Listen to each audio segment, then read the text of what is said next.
Hi everyone, welcome to CRCC Karimnagar. So తెలంగాణలో CRCC అనేది అమీర్పేట్, దాంతోపాటు దిల్సుఖ్ నగర్ తర్వాత కరీంనగర్లో 3వ బ్రాంచ్గా నెలకొల్పడం జరుగుతుంది. త్వరలో ప్రారంభం కానుంది.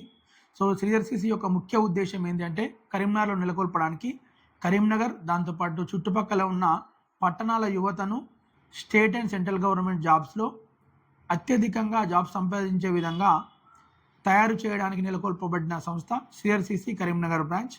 సో ఇందులో భాగంగా మా యొక్క ముఖ్య ఉద్దేశం ఏంటంటే బ్యాంకింగ్, ఇన్సూరెన్స్, దాంతోపాటు స్టాఫ్ సెలక్షన్ కమిషన్, రైల్వే, ఇదే విధంగా దాదాపు 99 రకాల స్టేట్ అండ్ సెంట్రల్ గవర్నమెంట్ జాబ్స్కి సిఆర్సిసి ఆధ్వర్యంలో కోచింగ్ ఇవ్వడం జరుగుతుంది. సో ఈ యొక్క అవకాశాన్ని కరీంనగర్ మరియు చుట్టుపక్కల యువత ఉపయోగించుకొని వాళ్ళ కళల జాబ్స్, వాళ్ళ కళల ఉద్యోగం సాధించాలని మనస్ఫూర్తిగా కోరుకుంటున్నాము. సో మిగతా విషయాలు వచ్చేసి అంటే ఎప్పుడు స్టార్ట్ కాబోతుంది పర్ఫెక్ట్గానే వచ్చేసి నెక్స్ట్ వీడియోలో అప్డేట్ చేస్తాము. Thank you.